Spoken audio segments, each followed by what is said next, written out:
Assalamualaikum warahmatullahi wabarakatuh. Welcome back to my YouTube channel. Balik lagi bersama aku, Lia Elia.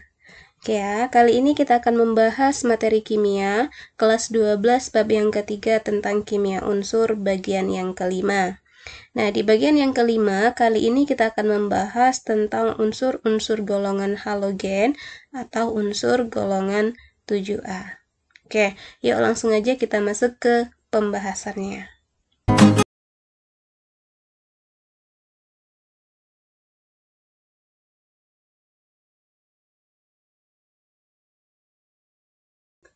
Oke ya, sekarang kita masuk ke pembahasan tentang kimia unsur bagian yang kelima, unsur golongan 7A atau unsur halogen ya.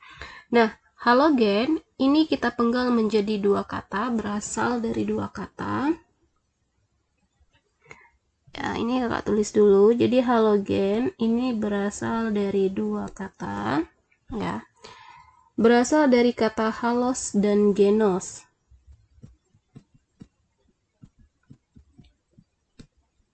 Halos dan genos. Oke ya.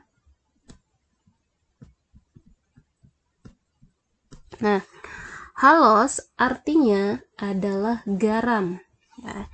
Jadi halos ini artinya garam ya. Sedangkan genos ini pembentukan. Nah, jadi dari sini bisa kita simpulkan unsur golongan 7A merupakan unsur pembentuk garam ya. Jadi bisa kita simpulkan di sini unsur pembentuk garam ya, merupakan unsur pembentuk garam. Contoh misalkan ada NaCl, terus KBr, ya, LiCl, nah itu garam. Jadi bisa kita simpulkan unsur halogen adalah unsur pembentuk garam. Oke, paham ya? Oke, sekarang kita lihat untuk anggota dari unsur-unsur golongan halogen. Nah, anggotanya kita mulai dari unsur yang paling atas, ada fluorin ya. Fluorin lambangnya F, unsur fluorin. Kemudian di bawah fluorin ada klorin, Cl, Br, I, iodin, kemudian At, astatin. Nah, inilah unsur-unsur golongan halogen. Oke, sekarang kita untuk melihat konfigurasinya harus tahu nomor atom ya. Nomor atom fluorin 9 ya. Klorin 17 ya ini. Kemudian bromin 35, iodin 53, astatin 85. Oke. Sekarang coba kita buat konfigurasinya dari masing-masing unsur ya. Ingat konfigurasi kita gunakan yang konfigurasi teori atom Niels Bohr ya. 9.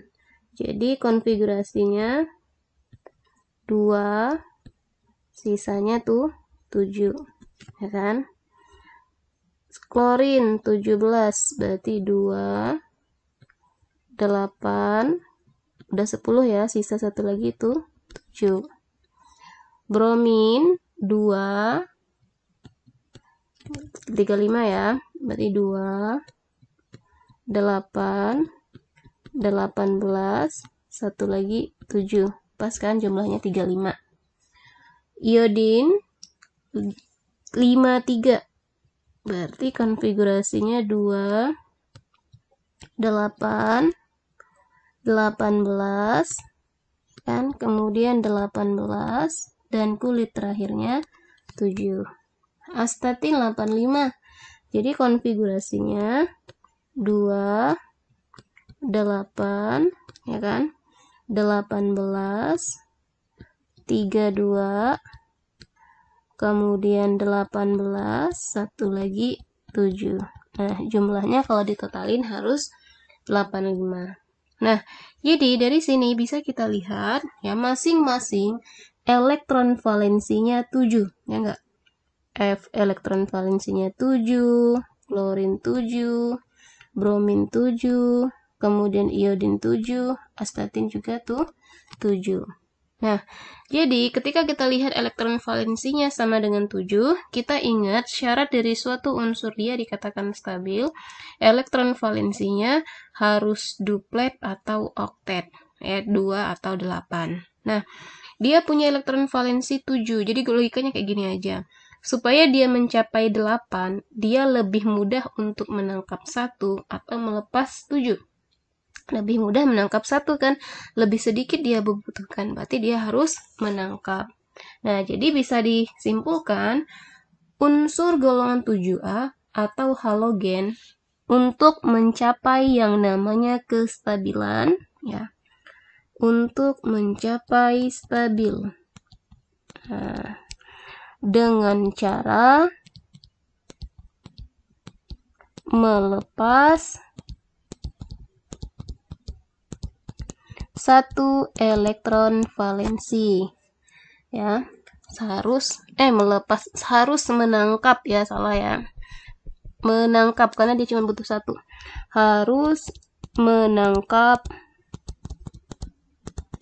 1 elektron valensi, ya.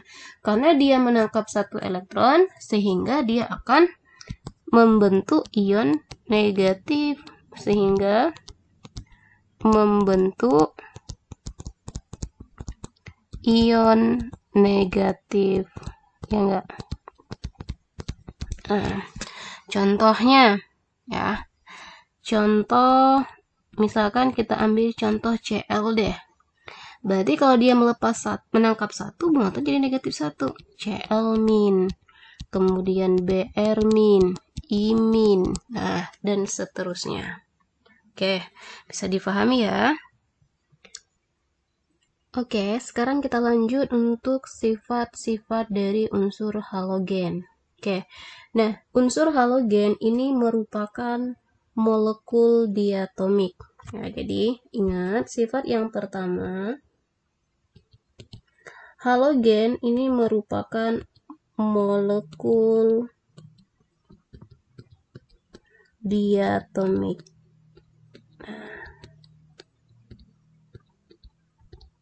Diatomik artinya di itu 2. Jadi dia terdiri dari 2 atom. Ya. Nah, jadi misalkan kalau kita tuliskan semua unsur golongan 7A dalam bentuk keadaan diatomik, F berarti dia dalam bentuk F2. F2 2 ya. Cl2, kemudian Br2, I2. Nah, jadi semuanya ini dalam keadaan diatomik, T2. Oke, ingat ya. Nah, untuk F2 dan Cl2 ini wujudnya gas. Ingat, wujudnya dalam bentuk gas. Sedangkan Br2 wujudnya cairan yang mudah menguap.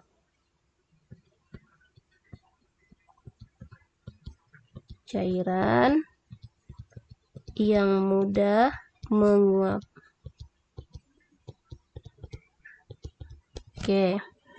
Untuk iodin merupakan padatan yang mudah menyublim. Iodin, ya, padatan yang mudah menyublim.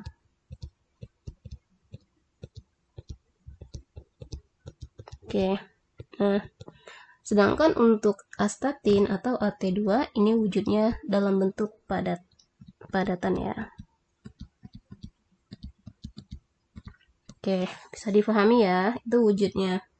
Nah, untuk unsur fluorin dari atas ke bawah, untuk unsur halogen dari atas ke bawah dari F sampai ke At2, ya, dari atas ke bawah,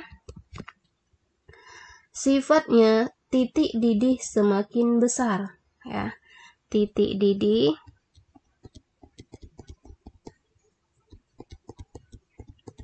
semakin besar.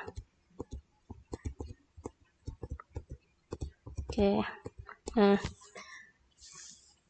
sedangkan untuk sifat oksidatornya, oksidator akan semakin kuat dari atas ke bawah, ya, atau kebalikannya ya, dari bawah ke atas oksidatornya semakin kuat, ya, atau kebalikannya dari atas ke bawah sifat oksidatornya semakin kecil, ya. Oksidatornya, sifat oksidator semakin kecil. Ini sama ya dari atas ke bawah.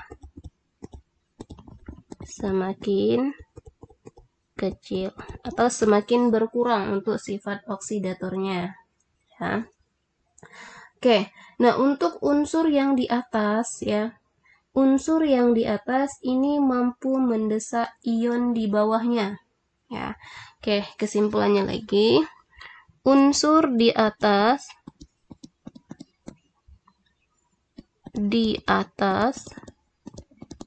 mampu mendesak ion yang berada di bawahnya. Ion di bawahnya. Contoh, sekarang coba kita lihat contohnya. Oke, untuk contohnya misalkan kita ambil dua contoh F2 ditambah KCl. Nah, posisi F2 ini berada di atas Cl ya. Jadi sehingga nanti F2 ini mampu mendesak Cl. Sehingga akan terjadi reaksi.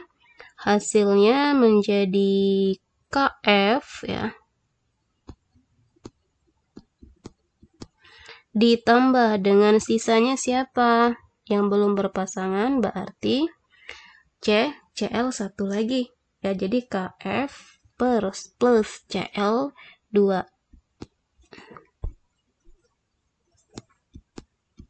Cl2. Oke. Nah, sekarang perhatikan contoh yang kedua. Cl2 ditambah dengan Kf. Nah, Cl2 ini berada di bawah ion F kan? Sehingga untuk reaksi nomor 2 ini tidak dapat terjadi. Karena Cl2 tidak mampu mendesak F. Karena posisi si F berada di atas Cl2. Oke, bisa difahami ya? Oke, nah untuk sifat yang selanjutnya, unsur golongan halogen ini mudah mengalami reaksi reduksi, ya. Yang kedua, sifatnya mudah mengalami reaksi reduksi. Mudah mengalami reaksi reduksi. Atau kalau dia mudah mengalami reduksi, artinya sifatnya oksidator yang sangat kuat. Jadi dia merupakan oksidator kuat.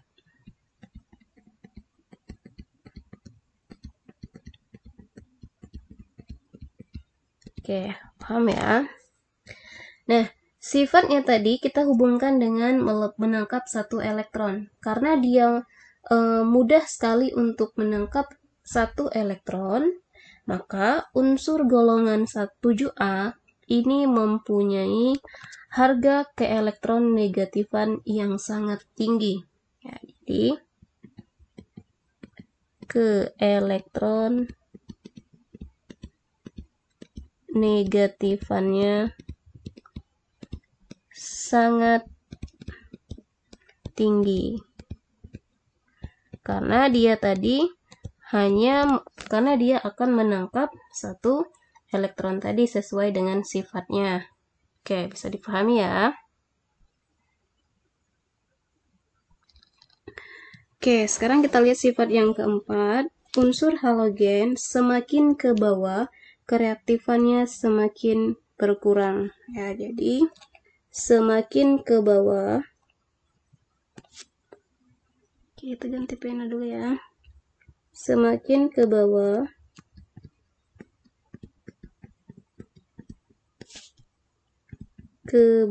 ya.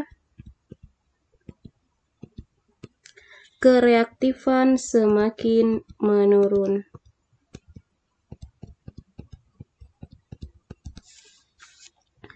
Kereaktifan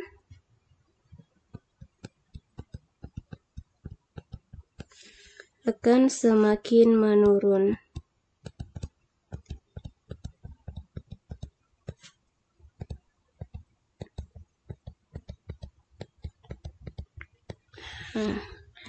Bisa disimpulkan, unsur fluorin adalah unsur yang paling reaktif. Oke, ngerti ya? Oke, sifat yang kelima, halogen dan senyawanya mempunyai biloks yang bervariasi tergantung dari jenis senyawanya. Oke ya. Jadi halogen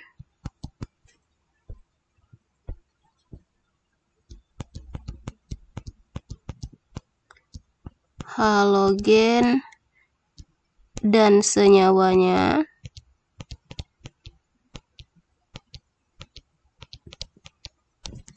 mempunyai biloks yang bervariasi.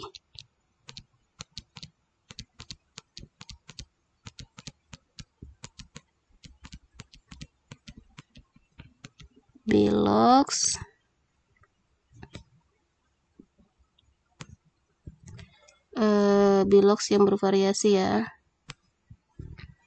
Yang bervariasi.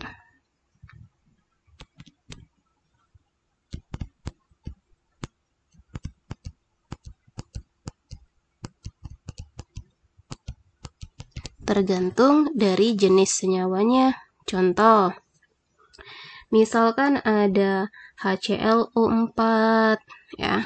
Contohnya misalkan HClO4. Ada lagi HClO3.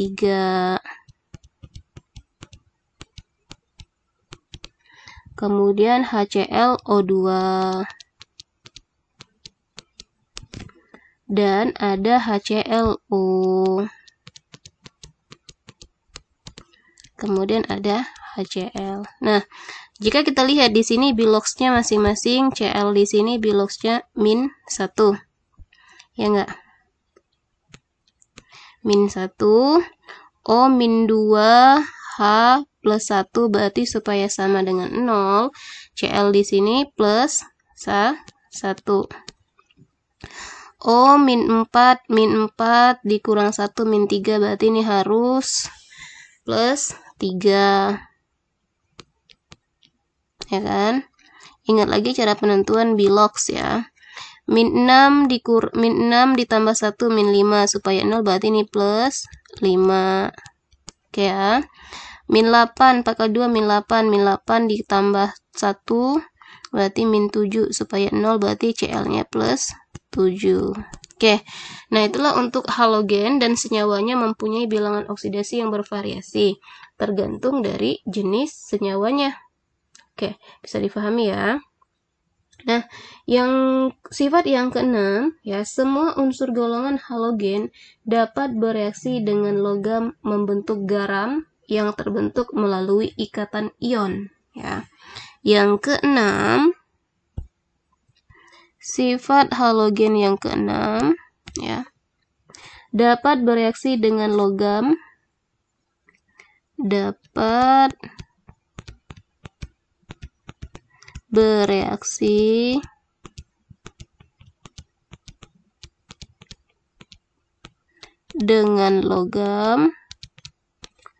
membentuk garam ya.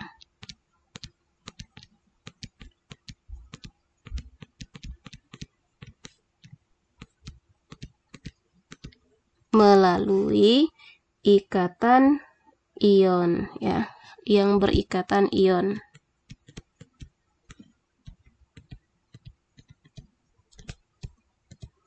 Yang berikatan ion. Oke, paham ya? Contoh misalkan ada NaCl, kemudian contoh lah ya kita buat ya. Contohnya ada NaCl, KBr, dan lain-lain lah. Intinya golongan 7A berikatan dengan logam akan membentuk garam sesuai dengan namanya tadi ya, artinya halogen itu pembentuk garam. Nah, oke. Itu jika dia bereaksi dengan logam. Nah, selain dengan logam, unsur golongan halogen dia dapat bereaksi dengan sesama non-logam, membentuk senyawa kovalen, ya. Dapat bereaksi. Selanjutnya, selain dengan logam, dia juga dapat bereaksi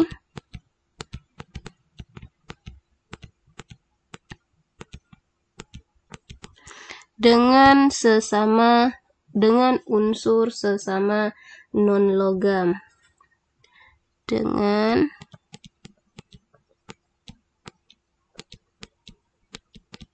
sesama non-logam, ya, membentuk senyawa kovalen.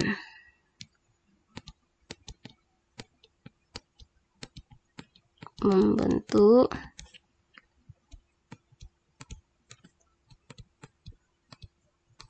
senyawa kovalen. Oke, contohnya ada yang bisa kasih contoh nggak? Kira-kira apa? Contohnya ada bervariasi ya. Contoh ada PCl3, kemudian CCl4, ada lagi PCl5. Nah, ini ketika dia membentuk ikatan dengan senyawa non-logam akan membentuk senyawa kovalen. Oke, bisa difahami ya untuk sifat yang keenam. Oke, sifat yang ketujuh, ketika senyawa halogen membentuk suatu senyawa halida.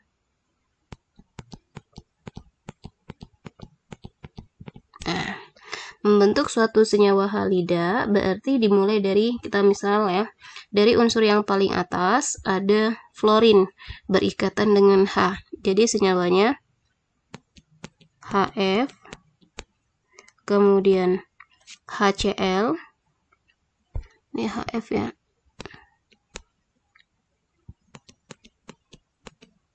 HCl,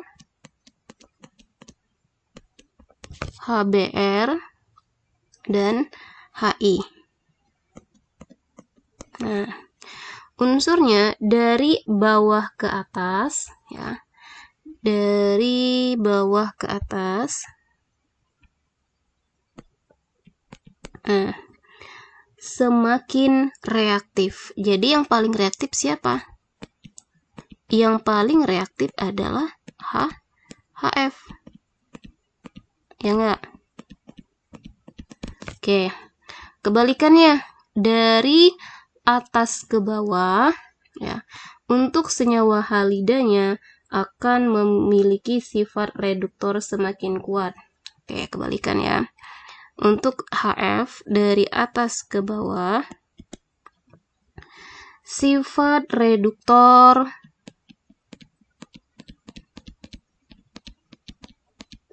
semakin kuat. Kemudian asam semakin kuat. Jadi asam yang paling asam adalah HI. Oke, bisa dipahami ya. Selanjutnya dari atas ke bawah juga titik didihnya semakin besar, tapi nanti ada pengecualian ya. Titik didih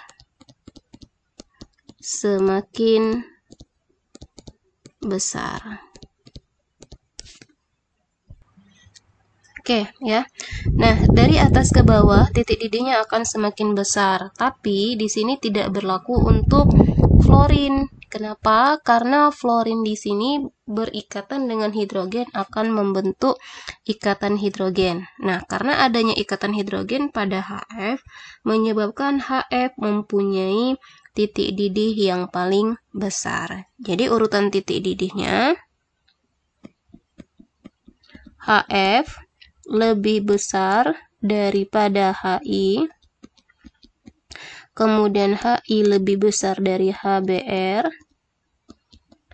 HBr lebih besar daripada HCl. Nah, kenapa seperti ini? Karena pada HF adanya ikatan hidrogen. Itulah yang menyebabkan kenapa dia mempunyai titik didih yang paling tinggi, sementara dia unsur yang paling atas. Oke, bisa difahami ya? Oke, untuk soal latihannya coba bahas soal berikut ya. Reaksi berikut yang dapat berlangsung adalah yang mana? I2 ditambah KBr, Br2 ditambah Ki, Cl2 ditambah KBr, Br2 ditambah KCl. Nah, ini berdasarkan sifat yang pertama ya. Jadi perhatikan nanti siapa yang mampu mendesaknya. Oke, nah jika sudah tahu jawabannya, silahkan tulis di kolom komentar ya, biar kakak bisa koreksi jawabannya udah benar atau belum. Oke ya, sekian video pembahasan tentang halogen ya. Jika video ini bermanfaat buat kalian, share ke teman-teman kalian ya, biar manfaatnya lebih banyak lagi. Oke, kakak akhiri. Wassalamualaikum warahmatullahi wabarakatuh.